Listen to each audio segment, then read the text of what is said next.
Now, the theme of TEDx is ideas worth spreading. And my talk is about a food that I think we should be spreading. And more than that, I think we should be spreading it on our faces. And even on our wounds after we've had surgery. Doing so may even help fight the biggest health problem we have. So I'm a doctor, and rather than seeing patients, I like discovering new medicines, and I was happily doing that, working with pharmaceutical companies for a number of years until I came across this paper. It was in a journal I'd never even heard of, and it was from Dubai. And the researchers had looked at using honey as a treatment for cold sores and genital herpes, both caused by the same or a similar virus.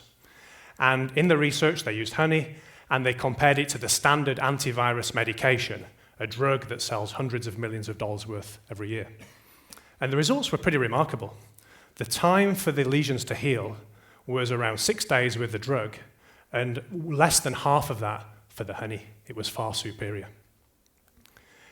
Now, living in New Zealand, I know that our honeys are famous for having high antibacterial activity. That means they're very good at killing bugs. And all honeys are different. Where they're from and how they're processed gives them different qualities.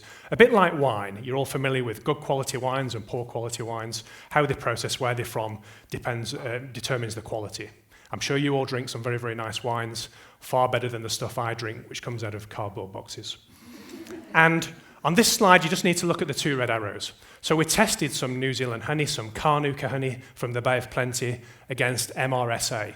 I don't know if you've heard of MRSA, methicillin-resistant Staphylococcus aureus. This is the superbug. This is the bug that, by definition, the strongest antibiotics cannot kill. This is the bug that closes hospital wards, and it costs health systems millions of dollars. And yet you can see from the circles on there, when we put honey onto the MRSA, it kills the MRSA stone dead. It's incredibly powerful. Now, the honey we use, as I say, is called Carnuka. It's related to Manuka, the more famous one, and they're both tea trees growing almost exclusively in New Zealand. And you may well say to me, Shaun, hang on, how do the bees know where to go? How can you make them go to your trees to get the nectar to make the honey you want to? And that's quite right. We can't control exactly where the bees go. If we could, I'd send them all over to attack Donald Trump. But we can't do that. And so, unfortunately, what we do know is that bees will go within 2 kilometers of the hive. So to get a certain type of honey, you put your hives in a thick plantation of what you want, where at least 90% is the type of tree for the honey you're looking at. And the other reason we use it is because the Carnuka has anti-inflammatory properties. We'll come on to that later. Now, I'm not the first to use honey. On the left, you'll see Hippocrates, the father of modern medicine himself. And 2,500 years ago, he was using honey and talking about it and writing about it to cure infections and to heal wounds. Even further back in time, the pharaohs from Egypt were often buried with honey. It was so precious, it was used as money in those times, as well as a medical treatment. And in fact, honey that has been found in these pharaohs' tombs from 5,000 years ago, you can still eat today. It's quite a remarkable substance. How many other foods do you know that could have a best before date of the year 7,000? And so if you look at the properties of honey, it heals wounds, it kills bacteria, it reduces inflammation. This is sort of the perfect combination. If you had a committee designing a dermatology product, these are the features you would be looking for. And so we thought we need to look at this. So 7 years ago, we launched the largest program of research ever into the medical uses of honey. In Parliament, of course, we all know that's better known as the beehive. Where else would you launch such a program of research? Now, before we could start testing it as a medical treatment on people, we had 2 problems to solve. Now, the first one, you'll know from honey that you keep in your kitchens at home. In the winter, it gets rock hard and crystallizes. You can hardly get it out of the jar. In the summer, it gets too hot and runny, and if you put it on, it will just drip off. And so we managed to solve this problem of temperature stability by adding just a little bit of glycerin, simple old glycerin.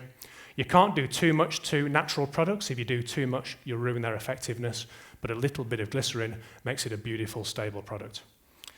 And the other thing is sterility. Honey is not sterile, and you don't want to be putting non-sterile things on infected skin or wounds. The honey that you have at home has got bits of hive in there, dead bacteria, bits of dead bees. It literally has bees' knees in there. Now, I don't want to put you off.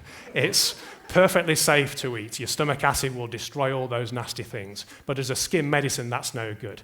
And so we sterilize the honey, and that's what medical honey is, or pharmaceutical honey. It's honey that's been sterilized. And we do that in a two-step process of filtration and then pasteurization.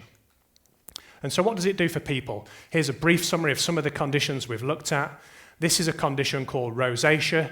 Around 5% of adults get rosacea. This is an extreme case, but probably some people in the audience today have mild cases of rosacea. And if you ask any doctor about rosacea, they'll say the same thing. They'll say it's really, really hard to treat. And we know that because on our research, most of the people that had rosacea had had it for at least 15 years, which again tells me that current treatments are not very good. And what are those current treatments? Well, it's basically antibiotics for many, many years, either applied to the area or taken as tablets. So the results from the research of honey were quite spectacular. To use it, you apply it as a mask to the affected area twice a day for around 15 or 30 minutes and washes off, and it washes off beautifully.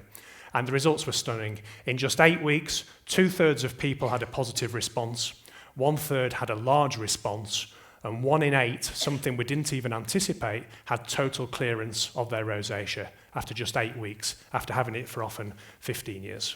The results were published in the British Medical Journal Open journal last year. If you know anything about medical research, that's one of the top journals, and to be published in there is a huge honour. Another condition we've looked at is acne. Around 90% of teenagers get acne, and it's increasing in adults too, particularly in females. And if you think about acne, every little spot is a little wound in the skin. Every spot is infected with bacteria, and every spot is inflamed. You can see it's red and angry looking. And we've already said, and it heals wounds, reduces inflammation, and kills bacteria. So in theory, it should work. In practice, it certainly does. I'm not going to bore you with lots of numbers. This research, again, was published in the British Medical Journal Open just last month and showed that honey was highly effective for acne. Another one we've looked at is cold sores, where it all started. 1 in 3 of us get cold sores on a regular basis, and when we have the virus in our lip, we have that virus for life. And we've done some small studies showing the honey to be effective, proving what the researchers in Dubai found a few years ago. And ongoing here in Wellington, we have the second largest trial ever for any product for cold sores.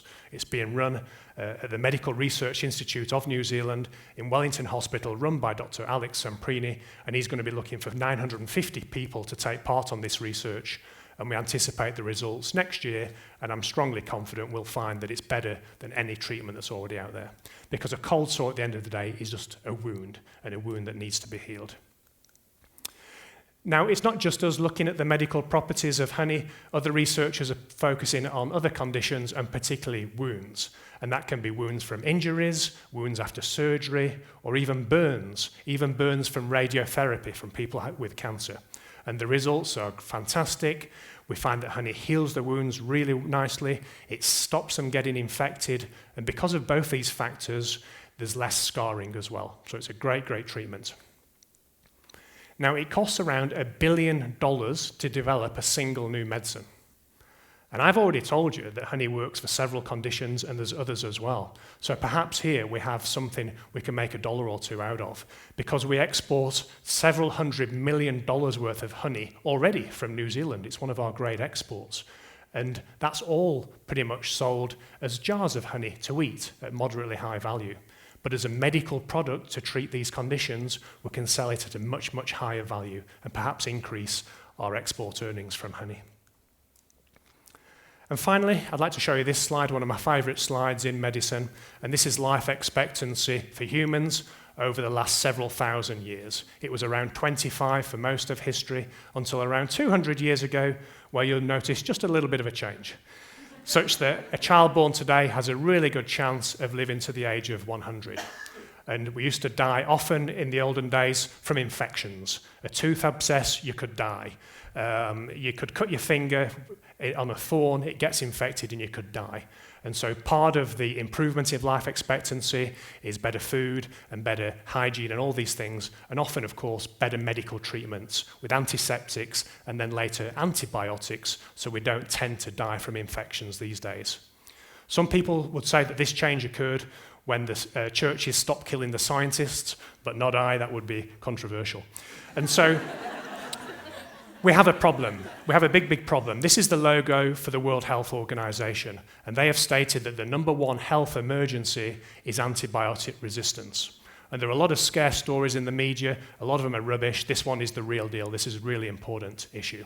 And bugs become resistant to antibiotics, and when they do, then they don't work. And the problem is they're becoming more and more resistant, and we have very few in development coming through. It's a real worry. So what can we do? We've got to buy time. By buying time, that'll give us time to develop new antibiotics. And we can buy time by reducing the amount of antibiotics we use. By reducing the use, there's less time for the bugs to become resistant to the antibiotics, and therefore we've got more time to develop new ones. And this is where honey comes in. Honey kills bugs in at least 3 different ways. It's sugar, so it sucks the water out of them and kills them. It's acidic, so it burns them with acid.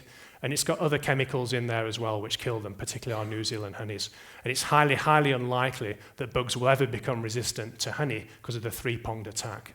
And so if we can use honey for these conditions where we use a lot of antibiotics that I've shown you, wounds, etc., we can reduce the number of doses of antibiotics we use each year by millions and millions of doses. And that will give us more time to develop new antibiotics. And so I must acknowledge our friends the bees, wonderful creatures, so cool in fact that they communicate by dancing to each other. I won't give you a demonstration, I've got a bad knee today, but that's what they do.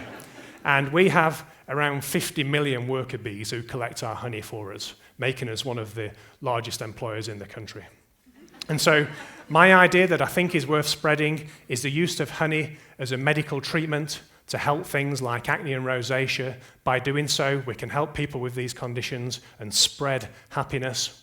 We can export this high-value product and spread the wealth, and perhaps we can also stop the spread of antibiotic resistance. Thank you.